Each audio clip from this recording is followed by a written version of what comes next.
네, 한 가지 소식을 더 전해드리겠습니다. 다시 한번 고유정 씨에 대한 1심 재판부의 판결이 나왔는데 무기징역이 선고됐다는 소식 조금 전에 여러분께 전해드리지 않았습니까? 고유정 씨는 두 가지 혐의를 받았죠. 남편을 살해하고 시신을 훼손한 혐의, 그리고 의붓아들을 살해한 혐의. 이 두 가지 혐의를 받았는데 의붓아들 살해한 혐의에 대해서는 무죄가 선고됐다는 점을 여러분께 말씀을 드리겠습니다. 남편을 살해하고 시신을 훼손한 혐의에 대해서는 유죄가 인정이 돼서 무기징역을 선고받았는데 의붓아들을 살해한 혐의에 대해서 재판부는 무죄를 선고했다는 소식 여러분께 전해드리도록 하겠습니다. 지금부터는 여러분께 미리 예고해드린 대로 코로나19 관련 소식을 집중적으로 전해드리도록 하겠습니다.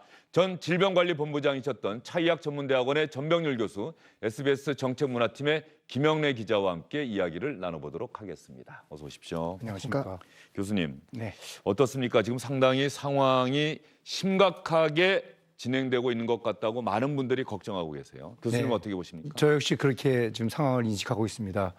특히 이제 31번 환자 함께했던 그 종교 행사에 참석했던 상당한 이 사람들이 현재 계속해서 확진 판정을 받고 있는 점을 봤을 때 또 지금 그분들뿐 아니라 또 그분들과의 접촉자들도 또 제2의 제3의 이런 감염이 발생할 수 있는 가능성은 상당히 높다 그렇게 보고 있습니다. 그러면 조금 전에 오후 2시에 있었던 정부의 대국민 브리핑 중에 핵심적인 내용을 여러분과 함께 다시 들어보고 이야기를 이어가도록 하겠습니다.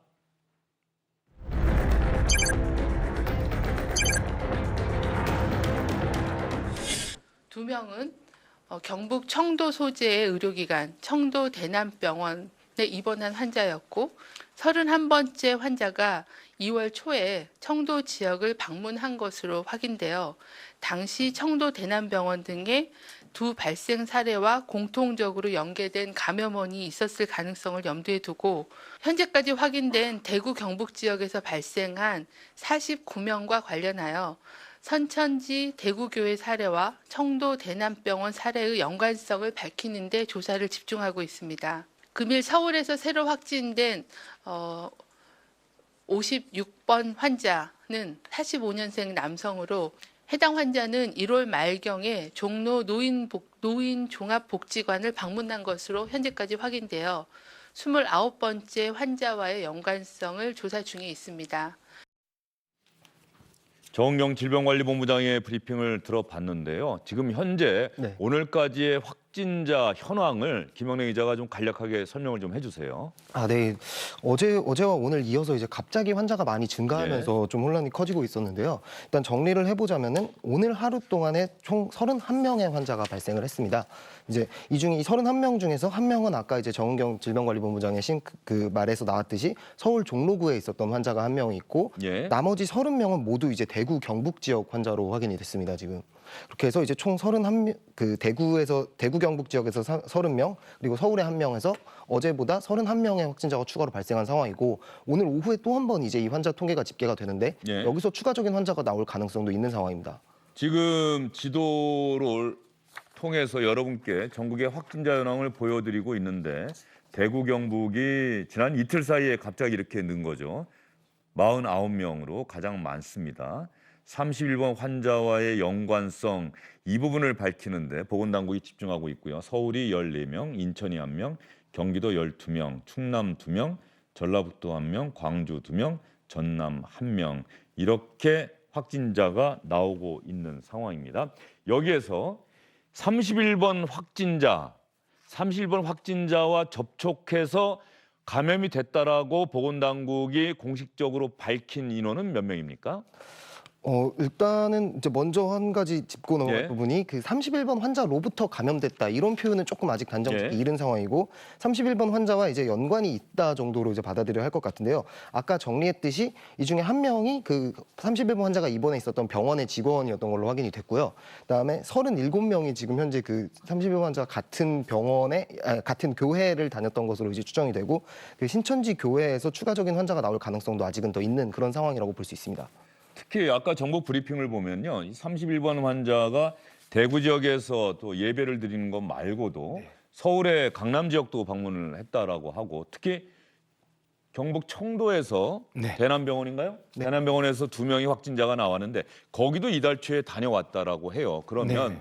이제 정부는 대단히 신중한 표현을 거듭했지만 31번 확진 판정받으신 분은 결과적으로 이번 코로나19와 관련해서는 슈퍼 전파자로 규정될 수밖에 없는 것은 아닌지 교수님 생각은 어떠십니까? 네, 사실 저희가 이제 이 감염병 관리를 하면서 삼성 메르스병 삼성과 관련된 그 메르스 때 그때 이제 84번 환자를 우리가 그 84명의 환자를 일으켰던 14번 환자를 예. 슈퍼 전파자라는 표현을 했는데 예. 사실 그 슈퍼 전파자라는 말이 그 낙인 효과라는 것이 있기 때문에 방역 당국에서는 슈퍼 전파자라는 말을 쓰지 않는 것을 원칙을 하고 있습니다. 예. 그래서 슈퍼 전파 사건 뭐 이런 형태로 지금 표현을 하고 있는데 어쨌든 간에 31번 환자가 이 종교 활동 그리고 또 이 여러 군데를 방문하면서 감염을 일으켰다는 것들이 이 31번으로부터 기인된 것인지 아니면 또 그 31번 환자가 있었던 그 종교 활동에서 이분이 감염이 되고 또 그런 것이 복합적으로 감염이 일어난 건지 그거는 현재 좀 더 정밀 역학 조사를 해봐야겠습니다만 어쨌든 간에 이 31번 환자가 움직였던 그 동선선상에서 계속해서 이 감염자들이 확인된다라는 점은 이 31번이 소스일 가능성이 상당히 높다. 이제 그렇게 이제 보셔야 될 것 같고요. 예. 특히 또 청도 같은 지역은 이분이 1월 말에 갔다 그래요. 근데 지금 이분은 증상이 2월 7일부터 있었다고 예. 그러는데 그렇다면은 청도와 또 이분이 연관이 된다. 그러면 또 서울도 연관이 될 수가 있습니다. 서울을 이분이 1월 30일 날 방문한 것으로 되어 있습니다. 그렇다면은 역시 서울에서도 청도의 발생처럼 그런 또 이 감염원을 알 수 없는 또 환자가 발생할 수 있는 가능성도 있습니다. 방역 당국은 이러한 부분들을 좀 더 면밀히 조사할 필요가 있겠습니다. 더 걱정되는 것은 31번 확진자의 그런 동선을 확인하고 그러다가 31번 확진자와 접촉이 있거나 연관성을 갖고서 감염이 된 이분들의 동선도 또 일일이 또 확인을 해야 되는 상황이 생기고요. 그렇습니다. 그러다 보면은 정말로 지역사회 감염으로 이 상황이 악화되는 것은 아닌지 하는 걱정이 일 수밖에 없어요. 네, 사실 29번 환자, 30번 환자, 31번 환자가 연달아서 그 하루에 한 명씩 발생하지 않았습니까? 이미 그때부터 감염원을 알 수 없는 그런 환자의 발생, 즉 지역사회 감염이 시작됐다. 이제 그렇게 보고 있습니다. 그리고 현 상황은 어쨌든 간에 이 대구라는 지역을 중심으로 해서 집단 발병 환자들이 계속해서 확인되고 있기 때문에 확산 국면에 진입했다. 이렇게도 지금 보고 있습니다. 31번 환자의 확진자가 무려 1,160명이라고 하는데 일단 신천지 교회에서 예배를 드렸고 그래서 같이 있었던 신천지 교회 신도들이 대거 전파가 됐다 이렇게 나오고 있는데 네. 신천지 교회 예배의 어떤 특성 때문에 그렇다는 기사가 많이 나오더라고요. 상당히 비좁은 공간에서 예배를 드린다라고 돼 있던데. 네, 그렇습니다. 일단 그 신천지 교회의 그 예배 특성이 같은 공간에 많은 사람들이 모여서 예배를 드리고 또 이제 바닥에 그 의자가 아닌 바닥에 이제 모여서 또 예배를 드린다고 알려져 있는데요. 저도 저희가 종교가 있지는 않아서 정확하게 예배에 참석해 본 적은 없지만 그런 부분들을 통해서 볼 때 밀접된 공간에 많은 사람들이 모여 있는 특성상 어떤 감염 전파의 가능성이 있다고 볼 수 있겠습니다. 어떤 기사를 보니까는 성경책이 하나 들어갈 정도의 공간을 두고서 빽빽하게 앉아서 예배를 드린다고 하더라고요. 그렇기 때문에 전파가 될 가능성이 대단히 높은 여건이었다라고 하고 또 하나는 신천지 교회에서 적극적으로 이 보건당국과 협력해서 해 나가겠다고 이야기를 했는데 또 일부에서는 뭐 신천지 교회에서 다닌 적이 없다고 해라 뭐 이런 문자 메시지가 계속 돌고 있는데 이것은 일부 신도들의 행동일 뿐 신천지 교회 전체 차원에서는 적극적으로 협력하라고 얘기했다 이렇게 밝히고 있던데 어떤 게 맞습니까? 네, 말씀하신 대로 이제 신천지 교단에서 이제 공식적으로 입장을 낸 거에 의하면은 정부 방역 대책에 적극적으로 협조할 예정이고 예배 또한 다 모이는 예배를 하지 않고 일단 가정에서 예배를 드리며 어떤 신도들의 아까 말씀하신 개인적인 의견을 밖으로 이제 교단의 의견처럼 내는 것을 금지하겠다 이렇게 얘기를 했는데요. 일단 어제 계속 확산된 내용 중에 이제 본인이 신천지 예배에 참석하지 않았다고 해라 혹은 본인이 신천지 교인이 아니라고 해라 이런 얘기들이 있었는데 지금까지 확인된 바로는 일단 신천지 교회의 공식 입장이라고 보기는 어려울 것 같습니다. 신천지 교회의 공식적인 입장으로 보기는 어렵다. 그 내용들을 공식적인 입장으로 볼 수는 없을 것 같습니다. 이 부분에 대해서는 신천지 교회 측도 좀 더 명확하게 밝힐 필요가 있고 기자들도 보건당국의 와의 브리핑에서 관련한 질문을 좀 할 필요가 있을 것 같아요. 이 부분에 대해서 많은 분들이 궁금해하고 있기 때문에 특히 신천지 교회가 평소 어떤 교회를 운영해 나가는 시스템이 다른 교회들과 좀 다르다. 뭐 다른 이름을 붙이고 또 이게 좁은 공간에서 많은 사람들이 예배를 하고 이런 식으로 또 선교를 하고 있기 때문에 이 부분에 대해서는 신천지 교회 측도 좀 분명한 입장을 밝혀야 되는 상황이다라는 생각이 다시 한번 듭니다. 특히 조금 전에 브리핑 내용을 보면은 신천지 교회에서 같이 예배를 본 1,001명의 명단을 보건당국이 확보를 했고 이 1,001명에 대해서 자가격리와 조사를 진행하고 있다. 더 나아가서 교회 신도 8,000명의 명단까지 받았다라고 하거든요.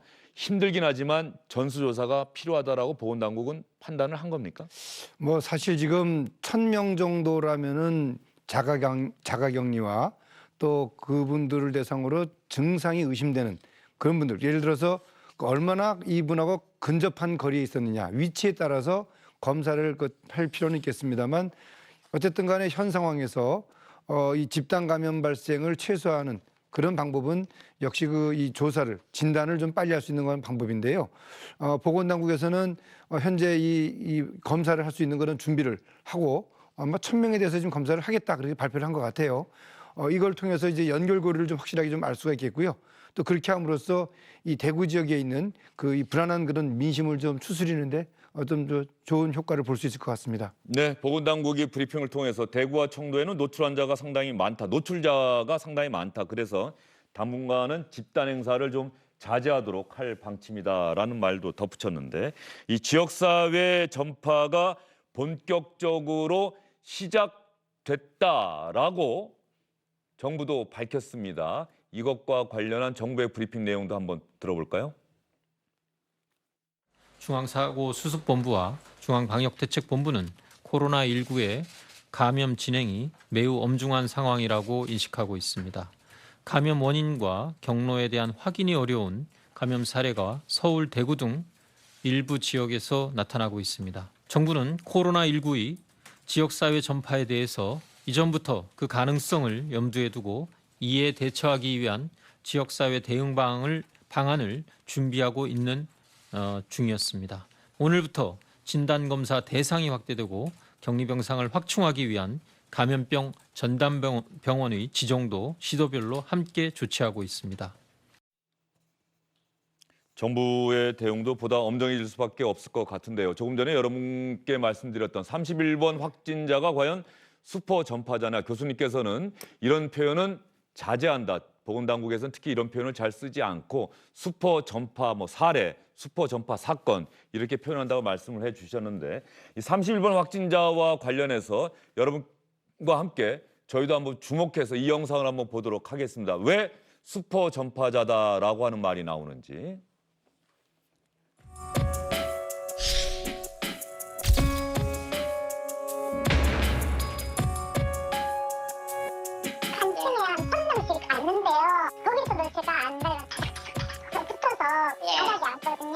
상당히 밀집된 그런 환경 속에서 예배를 받기 때문에 그런 그 밀접 접촉이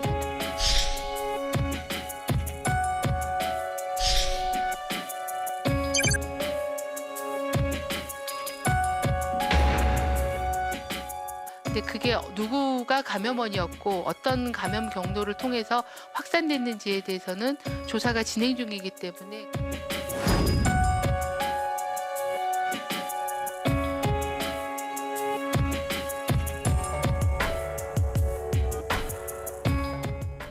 예, 이런 부분과 관련해서 아까도 김영래 기자가 단정지어서 말하기는 어렵습니다라고 얘기한 이유가 바로 여기에 있었던 것이군요. 현재 조사가 진행 중이어서. 네, 맞습니다. 아까도 말씀을 드렸지만 이 증상이 가장 먼저 나타난 것도 맞고 이 교회에 참석한 것도 맞는데 저희 아까 보여드린 영상에도 나왔듯이 과연 이 사람이 최초로 여기서 감염이 돼서 이걸 다른 사람에게 전파했는지 아니면 또 이 31번 환자 또한 이 교회에서 다른 사람에 의해서 감염됐을 가능성도 아직 배제할 수는 없기 때문에 그런 의미에서 조금 확정짓기 어렵다라고 말씀드린 겁니다. 예, 특히 어제와 오늘 사이에 대구 경북 지역에서 확진자가 많이 나왔습니다. 대구 경북 지역에서는 당분간 노출자가 많기 때문에 공식 행사들을 자제하도록 할 방침이라고 보건당국도 밝혔는데요.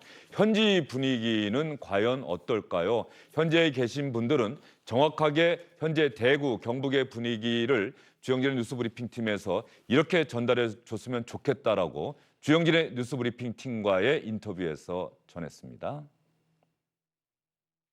제가 대구에서 67년을 살았습니다. 이제 서울시에 있으니까 68년 살았죠. 생전 처음 보는 이런 상황이고 저희들은 또 이 택시 영업이 특수 영업직 아닙니까? 많은 사람들을 상대로 해서 모시고 목적지에 가고 내놓고 이래 하는데 손님이 기사를 불신하고 기사도 손님을 불안해하고 서로 마찬가지라요. 그래서 길거리에 손님도 없을 뿐더러 사람들이 지금 안 움직입니다.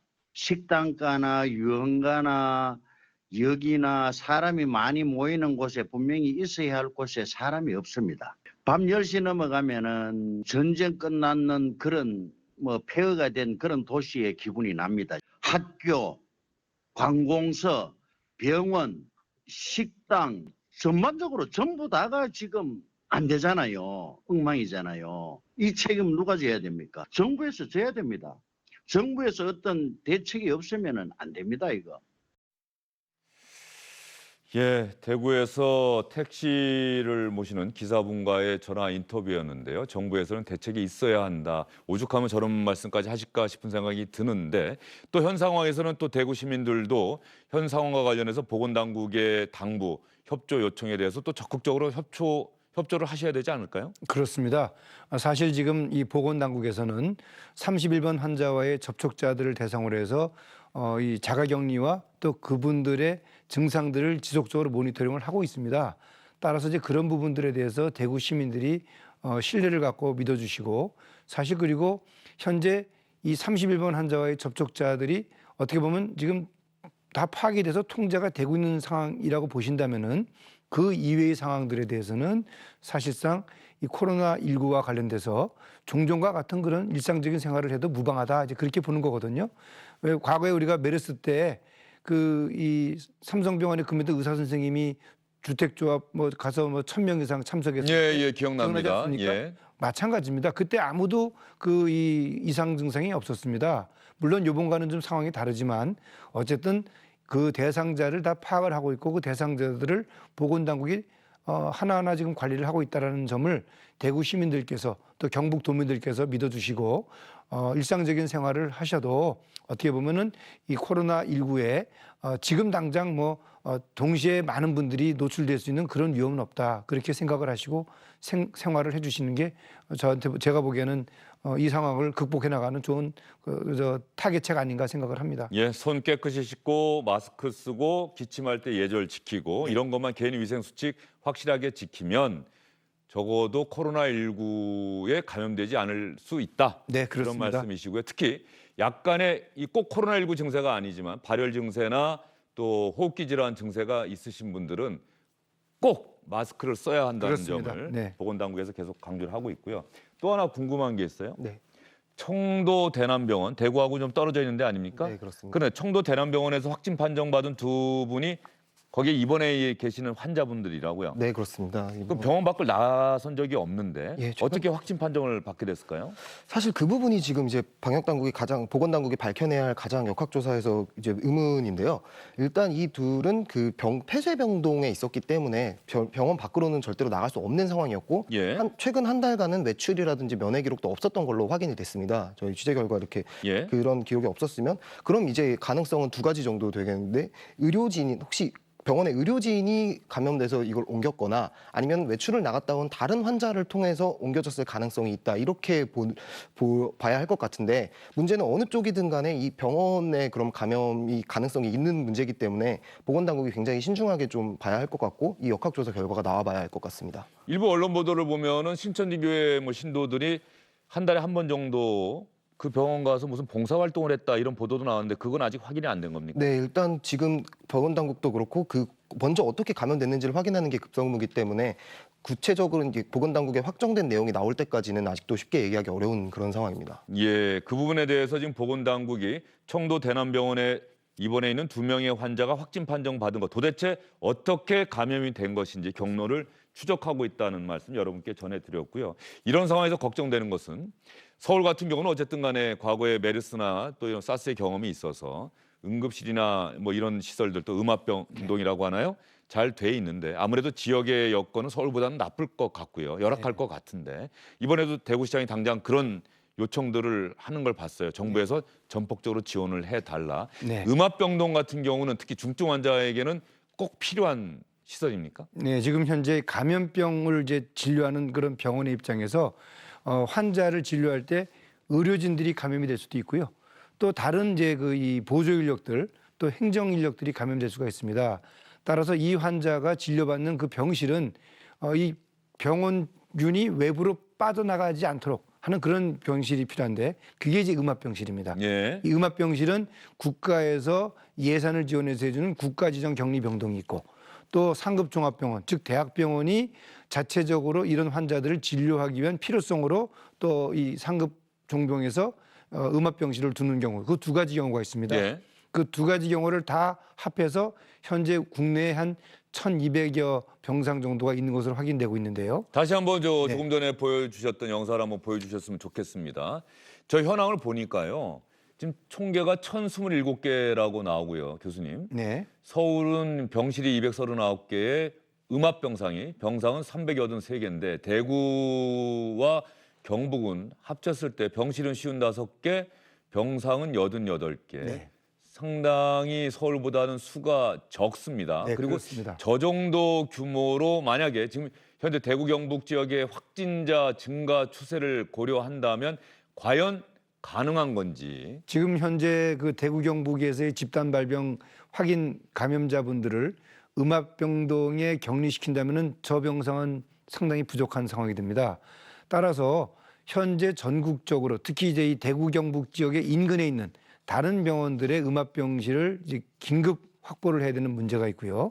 그리고 또 현재 이 음압병동을 확보하지 못할 경우에는 이동식 음압 병동을 만드는 그 세트가 있습니다.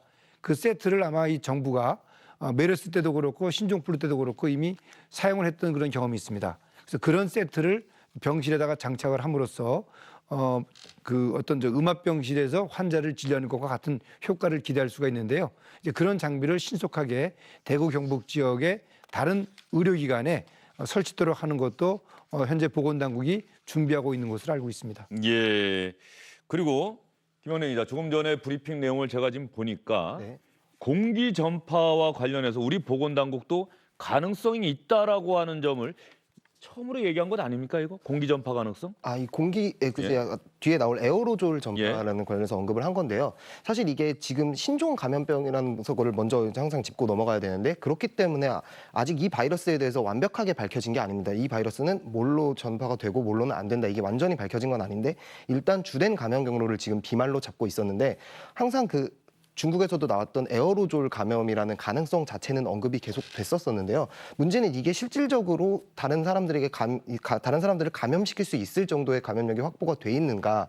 이거는 아직까지 분석이 필요하고 지금 당장 이걸 통해서 감염될 수 있다라고 단정짓기는 좀 위험한 상황인데요. 반대로 말하면 또 그렇다고 해서 이런 가능성이 아예 없다, 완전히 의미가 없다 이렇게 얘기할 수는 또 없는 부분이기 때문에 지금 계속적인 그런 어떤 연구가 더 필요한 부분입니다. 예, 어쨌든 간에 브리핑을 통해서 공기 전파, 특수한 상황, 밀폐된 공간, 장기간 노출 이러면 가능성이 있다. 이 얘기 자체는 그동안에는 이른바 비말이라고 해서 그 확진 판정을 받은 감염자의 비말이 어딘가에 묻었고 그것이 나의 각막이나 코, 입의 점막을 통해서 감염된다라고만 얘기가 있었는데 네.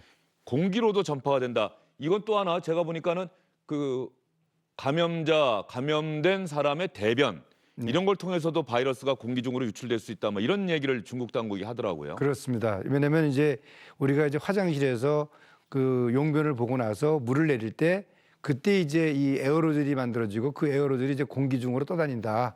근데 이제 그런 것들이 농축이 돼서 일정 기간 동안에 공기에 떠다닐 때 그때 이제 감염이 될 수 있다. 지금 그걸 이제 중국 정부가 발표한 거거든요.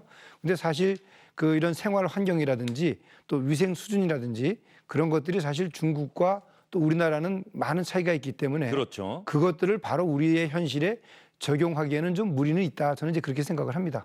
교수님, 그리고 우리가 이렇게 확진자는 급격하게 늘고 있는데 이제 일본에서도 80대 감염자가 사망하는 일이 있었고요. 중국에서는 사망자가 매일 나오는데 우리는 사망자가 아직은 없는 상황 네, 아닙니까? 그렇습니다. 그렇다고 한다면 우리가 잘 대응하고 잘 치료를 하고 있다는 얘기입니까? 그렇습니다. 현재 국내에서 발생한 초기 과정에서 발생한 분들의 치료 과정을 보게 되면은 일단 조기에 이분들을 확인하고 또 조기에 격리하면서 바로 국가지정 그 격리병동에서 의료진들로부터 집중적인 관리를 받고 있기 때문에 다행히도 우리나라에서는 환자분들이 중증 질환으로 진행이 되지 않고 또 중증 폐렴도 별로 나타나지도 않은 상태에서 완치 판정을 받고 지금 퇴원을 하고 있는 거거든요. 근데 이런 분들이 만약에 제대로 관리를 받지 못하고 또 치료 시기를 놓친다면은 중국이나 일본처럼 사망자가 발생할 수 있는 그런 가능성도 우리가 염두에 두고 환자들을 관리를 해야 됩니다. 이번 코로나19의 전염력은 메르스보다 사스보다 높고 치명률은 낮다, 떨어진다라고 보건당국이 밝히지 않았습니까? 예, 오늘 오전에 제가 오늘 오전에 이제 국립중앙의료원에서 실제로 환자들을 치료한 이 주치의들이 참여한 그런 이제 중앙임상위원회라는 게 있는데요. 예, 안 그래도 그 질문 드리고 싶었는데, 예. 거기에 제가 오늘 오전에 이제 기자회견에 다녀왔는데요. 거기서 이제 실제로 이 코로나19 확진자들을 치료한 의사들의 말에 의하면은 지금 현재 추정되는 걸로 감염력 자체는 이 바이러스는 감염력이 굉장히 높은 바이러스라고 합니다. 이제 그 이유가 여러 가지가 있지만 확진 환자 앞에 28명의 확진 환자들을 이제 통해서 분석을 해봤을 때 이 바이러스의 특성이 초반기, 그러니까 증상이 나타나기 시작한 초기에 바이러스가 굉장히 많이 나오는 특징이 있는데 이 초기일수록 경증이기 때문에 사실 환자들도 이렇게 몸에 이상을 느끼지 못할 확률도 크고 환자들이 또 이동을 할 확률도 크기 때문에 전파력이 굉장히 강하다고 볼 수 있고요. 그렇기 때문에 실제로 지금 다른 사람들 감염시킬 확률이 굉장히 높은 바이러스다, 전파력이 높다 이렇게 표현을 했고 심각성에 있어서는 하지만 이제 지금까지 밝혀진 자료로만 봤을 때 어디까지나 이거는 지금 정확한 수치를 도출하려면 사실 이 모든 정리가 되고 나서 항체 검사를 통해서 이 사태가 종료가 된 다음에 이제 정확한 치사율이나 그런 것들을 측정할 수 있지만 일단 지금까지 나온 데이터를 놓고 봤을 때는 치명력, 그러니까 사망률이나 치사율은 메르스보다는 조금 낮되 감염력 자체는 굉장히 좀 높은 특성을 갖고 있다 이렇게 보고 있습니다. 치명률, 사망률은 일반 독감보다는 좀 높습니까? 지금 4배라는 기사가 얼핏 있던데 오늘 그 자리에서 나왔던 얘기 중에. 근데 그거는 이제 정확한 통계 수치는 아니고 이제 지금까지 나온 그래서 대략적으로 그러니까 독감의 치명률보다는 높습니까? 네, 일단 그건 확실합니다. 2009년에 유행했던 신종플루보다는 지금까지 임상 환자들을 분석해 봤을 때 치명률 증상의 심각도나 중증도는 신종플루보다 또 인플루엔자보다는 확실히 높은데요. 다만 이게 얼마나 높냐 여기에 대해서는 조금 아직까지 데이터가 부족한 건데 높다고는 이렇게 확정 지을 수 있습니다. 예. 잠시 속보를 하나 전해드리겠습니다. 대구 가톨릭병원의 응급실이 폐쇄가 됐고 신천지 교인을 간호했던 간호사분이 확진 판정을 받았다는 뉴스 속보가 들어왔습니다. 계속해서 이 코로나19와 관련해서 확진자가 늘어나고 있다는 소식을 여러분께 전해드리고 있습니다. 대구 가톨릭병원 응급실이 폐쇄가 됐고 신천지 교회를 다니고 있는 간호사분이라고 하는 얘기입니까? 그러면 저렇게 신천지 교회를 다니고 있는 간호사분이 확진 판정을 받았다. 그렇다고 한다면 굳이 간호사라고 하는 부분을 강조할 건 아니었던 것 같은데 신천지 교회를 다니는 간호사가 확진 판정을 받았다는 말씀 여러분께 드리겠습니다. 지금 응급실이 계속 폐쇄되는 경우가 늘고 있죠. 특히 대구 경북 지역에서. 네, 맞습니다. 어제만 해도 4곳이 폐쇄가 됐었고 이 환자들이 응급실을 방문했을 경우에 이 응급실이 다 폐쇄가 되고 응급실에서 대기했던 인력들 또한 이제 격리 조치가 되는데요. 그러면서 또 지역사회의 응급실이라는 곳이 사실 이렇게 급박한 환자들이 오는 곳이기 때문에 이런 것들이 폐쇄됐을 때 사실 또 지역 의료에 공백이 생길 것도 우려가 되고 있는 그런 상황입니다.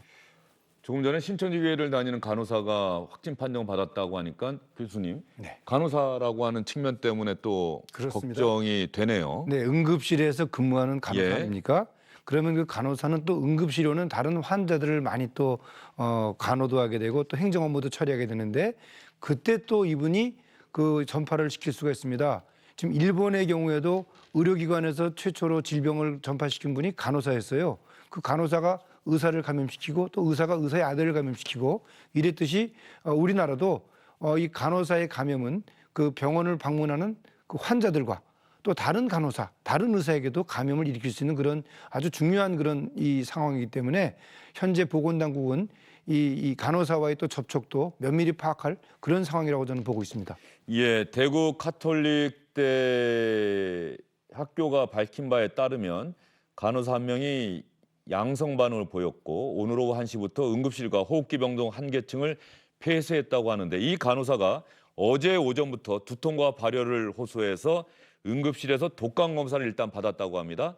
독감 검사에서는 음성 판정을 받아서 퇴원하라는 권유를 받았는데 간호사가 강하게 코로나19 감염 여부를 검사해달라고 요청을 했다고 합니다.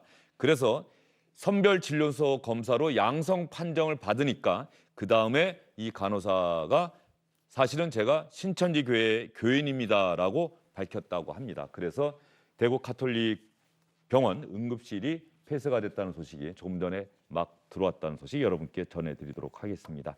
이렇게 대구 경북 지역에서 확진자가 많이 늘어나고 있고 그러다 보니까는 시청하신 많은 분들이 정말 걱정, 야 이거 좀 잦아드는 듯하고 일상생활을 영위해도 된다는 얘기를 많이 들었는데 이렇게 환자가 많이 늘어나면은 지금 나도 집 밖에 나가서는 안 되겠다. 아까 조금 전에 교수님 말씀해 주셨습니다만 우리 시청자분들이 또 많은 분들이 생각하는 그런 불안감은 더 커질 수밖에 없거든요. 네, 사실 지금 이번에 그 간호사의 경우에도 그 교회에서 이제 예배를 보면서 또 찬송을 하면서 많은 비말을 접촉했을 가능성이 있습니다.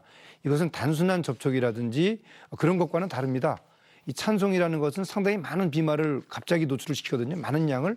그렇기 때문에 우리가 뭐 예를 들어서 보행 중에 또는 어디 백화점을 갔다든지 그렇게 단순히 지나가는 과정, 그런 일상생활에서는 어떻게 보면은 위험한 행동이 돌발적으로 생기지 않는 그런 상황이라면은 사실 그렇게 감염될 수 있는 상황은 아니다. 일본의 경우에도 그 유람선에서 감염이 됐다는 것은 그 밀폐된 공간 그리고 그 안에서 많은 사람들이 노래를 계속 같이 불렀다는 거예요. 예. 그런 것들이 감염의 위험성을 높인다. 그렇게 이해를 하시면은 일상생활과는 약간 차이가 있는 거거든요.